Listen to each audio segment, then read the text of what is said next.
Okay, so I want to do a quick video on my computer setup. The lighting is not great. I have more lights on in here than I normally have, just to be able to do the video here with my phone. Not the best camera, but figured this would still be interesting. So what we have is a custom desk that I had made. Anyway, I love the desk.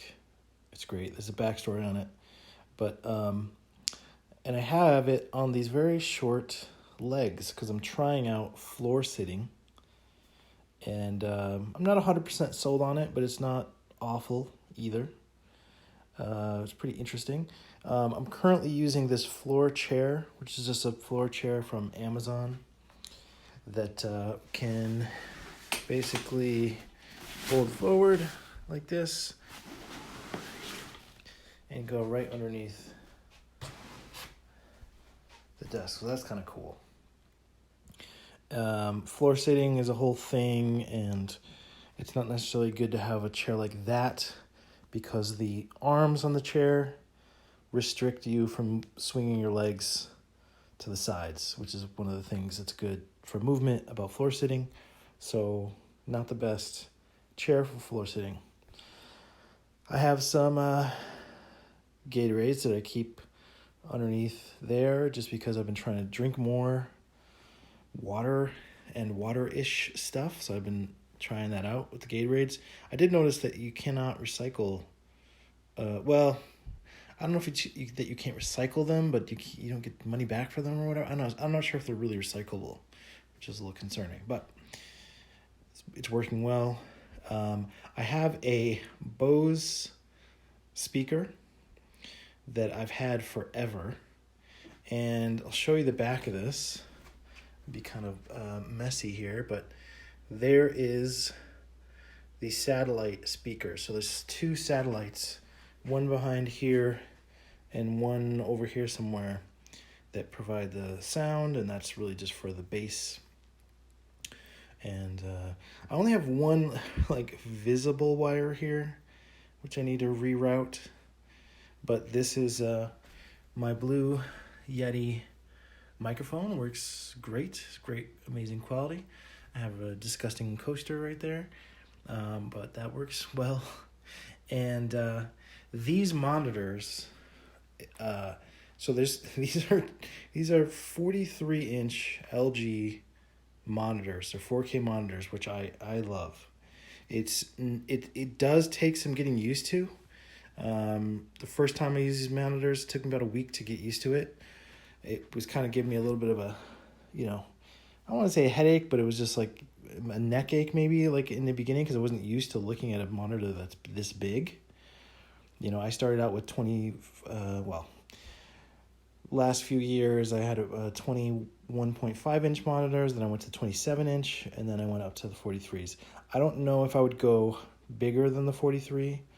There is a larger monitor that I think is actually a 55-inch.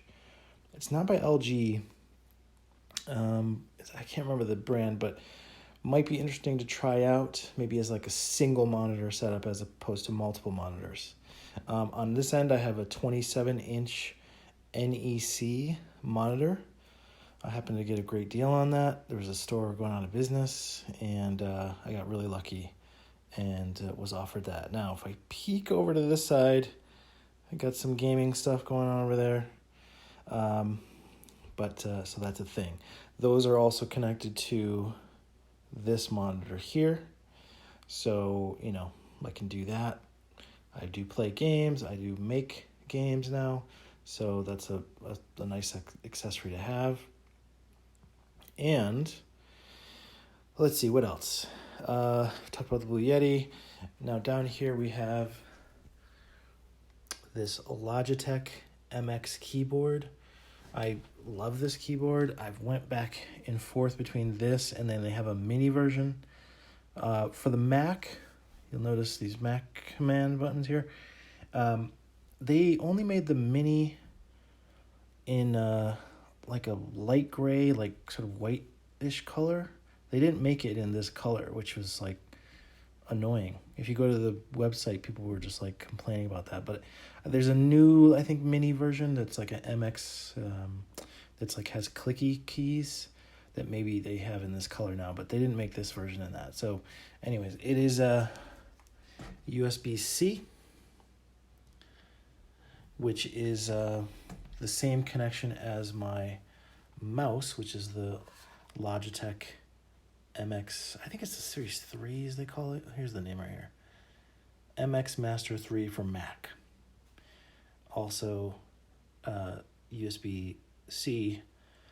And it has this ability to connect to 3 devices, which this does as well. I actually use that feature.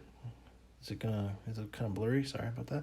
I use that feature because I also have a PC connected to this computer, so I can switch between the PC and the Mac. Now you're saying, well, where the heck is the Mac? Well, I actually have it mounted underneath the desk. So I love the fact you can't even see it.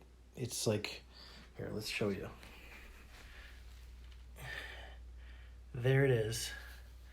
And there is also this guy here that's kind of hanging out. Now I do have a this thing on the back so that's not just dangling off of the Mac. It actually is connected to something that's attached to the desk, so it's not putting pressure on the USB port in the back.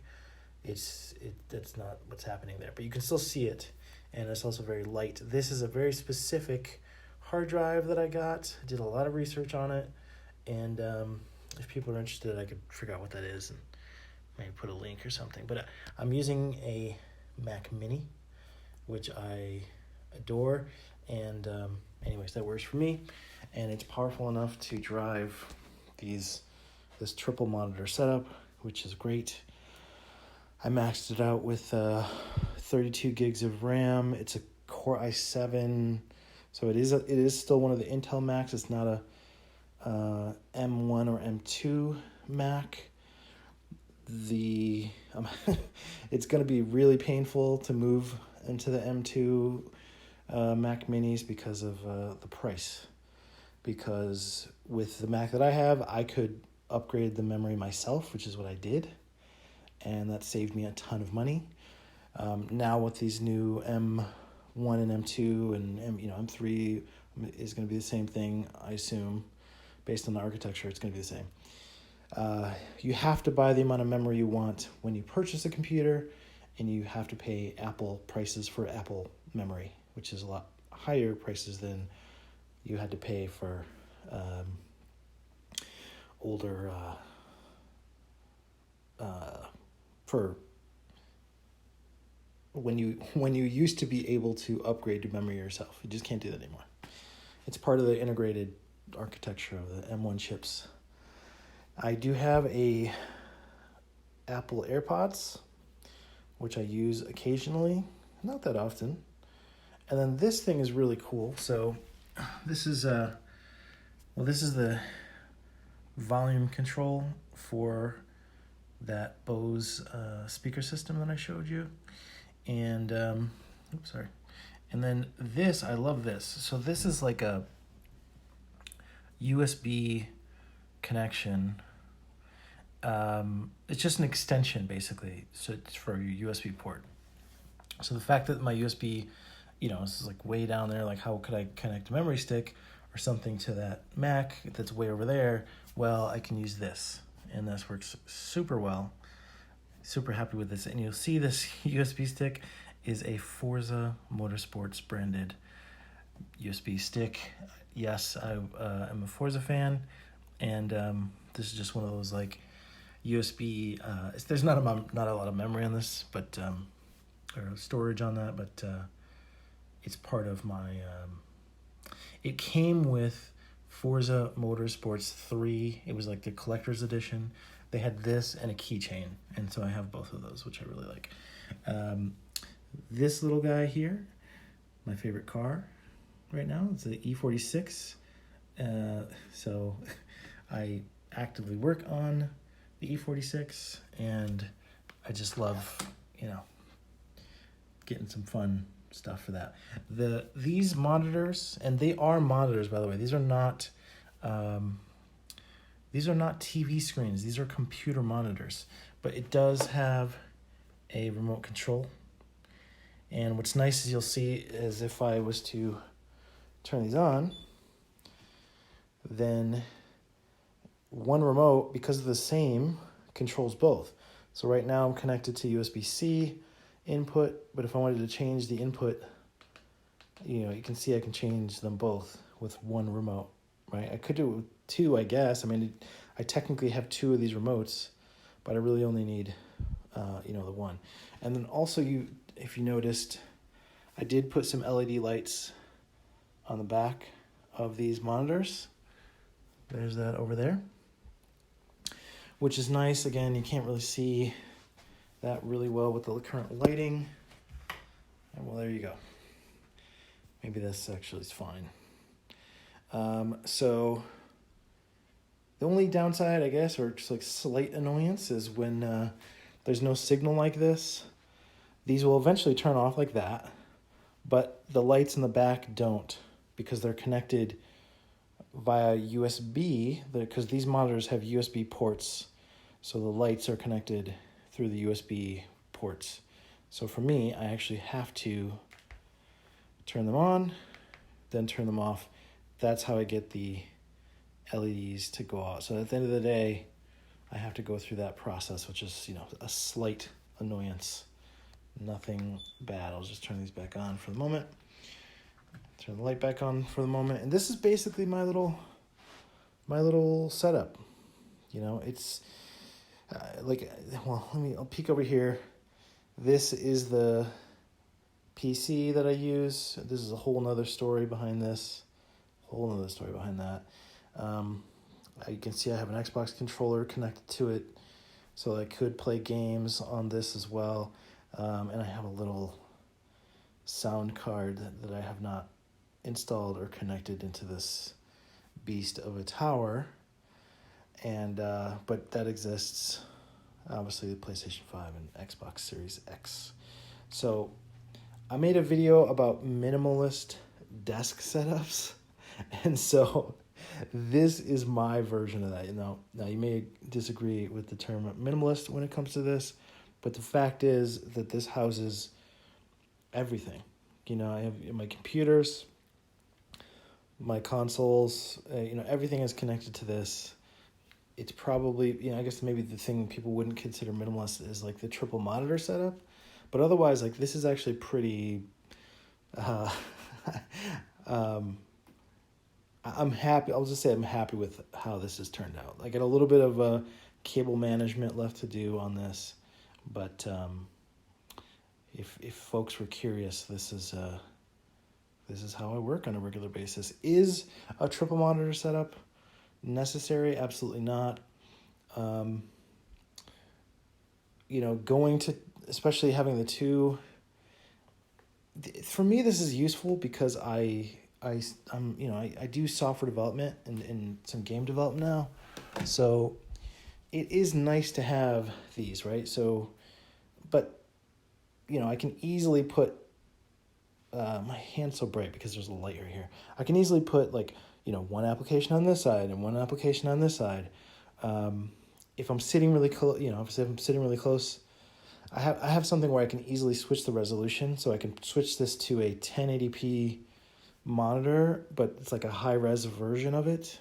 So if I'm sitting way back, I could still use the computer like from a distance if I wanted to, and or from near it, I can switch it to 4K resolution. And so you could fit more than just one thing on one side. You can actually really fit probably like 4 things at once fairly easily on the screen there. But it depends on what you're using, like what applications you're using. So if I'm using like Godot, which is a game development engine, it has several windows within itself, right? There's sort of like your files on one side, and then there's some stuff on the bottom, and then there's the viewport on the top, and then there's the code, which you can pop out. So you could have, the code on one side. And so even if you're just using one application, depending on what it is, you might actually want to, swap it out, or sort of like have different sections on different parts of the screen. And then I tend to keep this the same. So I'm usually, I'll be on like Discord, for example. I'll have that on the top part of the screen. Recently I've been having Chat GPT on the bottom section here. So they're like always available, and I can just switch over to them when I need to.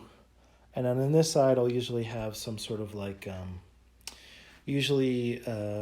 created a video application. I don't think I've uploaded it yet, but I'll have those here. So if basically my video tutorials will sort of be on this side here. And then this is sort of like extra space for whatever. So I guess what I'm saying is, instead of doing the way that, and I think every time I'm putting my hand in front, there we go. Try to get this to focus again. So what I would say is I like the large monitor in the center. I like it. I like the 43-inch LG monitor. I like it. It's really nice to have on the right-hand side a vertical monitor. And then I could also see myself just doing, instead of having two 43 inches next to each other, just having another vertical 27-inch monitor on the left, right? So large monitor in the center, 27-inch, and then another 27-inch over here. That would be totally fine. I mean, for this is overkill for most people, but it's basically like, yes, I have a 27-inch kind of right here, but I also have additional space for things that I can kind of leave up. So this works for me, but if I was going to make any changes, I would just swap this out for a 27-inch vertical. And that's what I would do. So that's it. That's the tech that I use. You can see that there's a couple hard drives back there. I'm kind of managing that whole thing. It's some old files and going through them and getting rid of stuff. And that's it. I also have another setup that is a Windows XP setup. I actually had the Windows XP connected. It was sitting right here. Also connected to this monitor, which worked really well. But I have some period correct Windows XP hardware. So like I have a Windows XP Dell monitor that came around that time period. A really cool keyboard that also came around that same time period. And mouse as well. And so I'll do another video on my Windows XP setup, which I love. So thoughts on this? I can't remember the measurements of this exactly, but I think it's 2 feet wide. And I don't know, I can do some measurements on it, but I feel like it's 72 inches this way. And I think it's 2 feet this way. I think that's about right, if you were curious about that. So I think that I'm going to cut it off here. Thanks for watching. Take care.